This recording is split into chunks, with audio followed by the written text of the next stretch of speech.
alarms went, and the other girl, I won't say what her name was, but she was in the shower. And of course, she heard this, and it's probably just the way Lucy told it. But she said, and she came out and she said, "I was in the effing shower," and then she was really angry. And Lucy couldn't help but really laugh. She came out sort of absolutely dripping wet and grabbing a towel, and she had to get dressed quickly. And Yeah. she was very wet when she got dressed because they all have to leave the building straight away. So she Mhm. was obviously very annoyed. And I'm not saying that young people don't swear or haven't done in the past. Of course they do, and that doesn't mean it's increasing. But I think there's a far greater acceptance, certainly in football, which probably there wouldn't have used to have been an acceptance on the part of refs, but that people under pressure will express bad language, whether you're driving, whether you're a footballer, or whether you're a student dragged out of the shower because of a fire alarm. But yeah, it's one of those things. It's probably not a bad way to get things out of your system.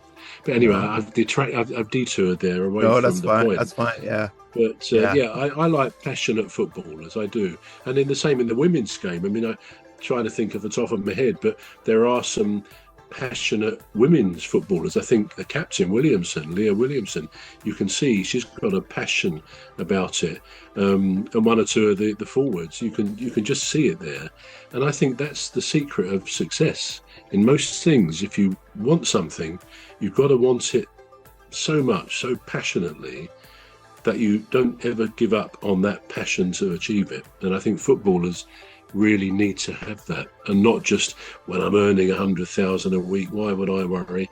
I don't think they do think like that, but maybe one or two do, and that's not what fans want to see. They want to see real passion in there, that their team wants to win, and we want to see it in a manager like we see in Glasner, so that he gets angry with the board and say, "Look, if you want me to keep me here, you've got to do this."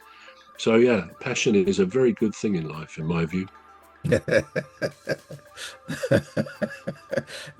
Well, there you go. Get out of that. I suppose I need I a suppose drink. you gotta get it out of your system. Yeah. Yeah.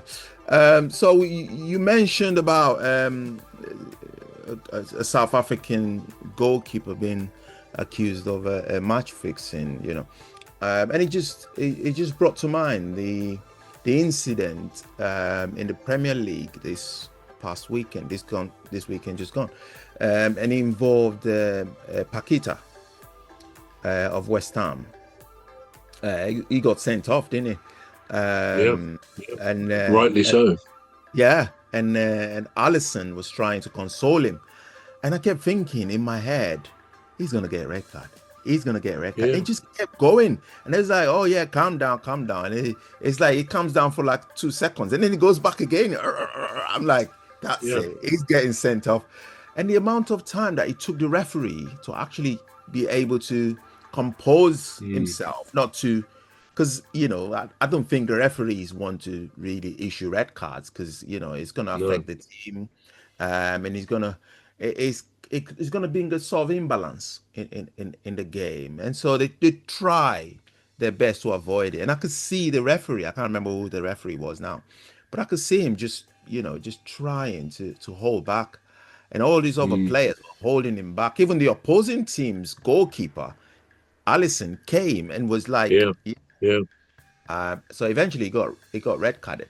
And then when they were doing the analysis, they said something like, "Oh, we can understand why he was like that because yeah, he's been a victim of match fixing, uh, Right. and he got a A ban." victim. Yeah. Yeah, well, no, yeah, well, it was being accused falsely.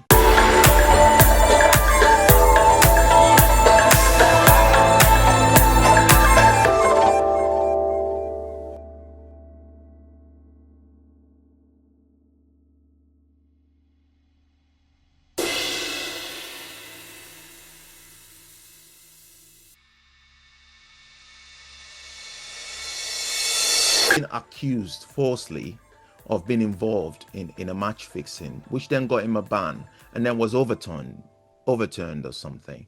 Um, so that I can understand if he's got all that bottled up within him.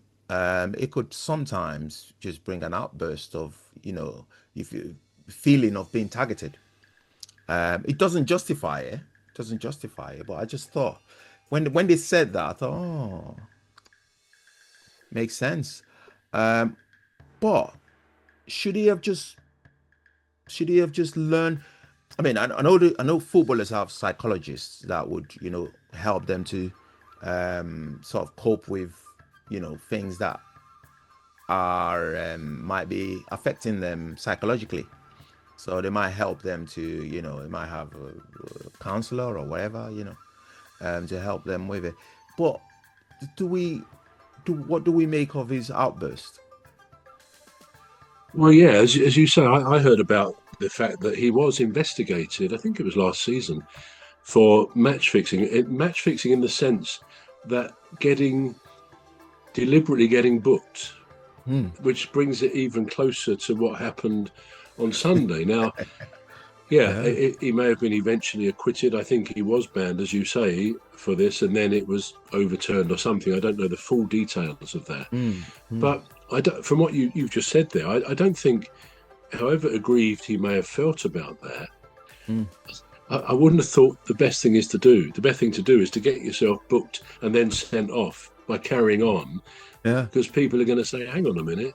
And I think the link possibly, again, I'm sort of trying to remember what was said to me about this on the other day, on Sunday, but that it had to do with Eastern betting syndicates. So I know there's been scandals around the world before where people are sort of betting on so many bookings in a game or so many corners or the rest of it. So the fact that he was investigated for that, albeit eventually cleared, it does put a thought in your mind. Well, what is the matter with this guy? It's not like there'd been a goal denied.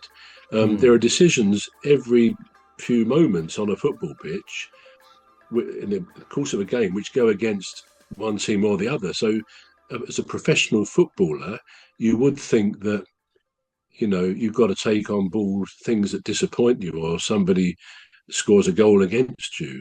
You've got to be professional, like any Sunday afternoon footballer, any pub footballer. So to watch that guy, and he used to be at where was he before? This was the game. What game was it Sunday? It was West Ham Liverpool. West Ham Liverpool, yeah. He was at another club at some stage.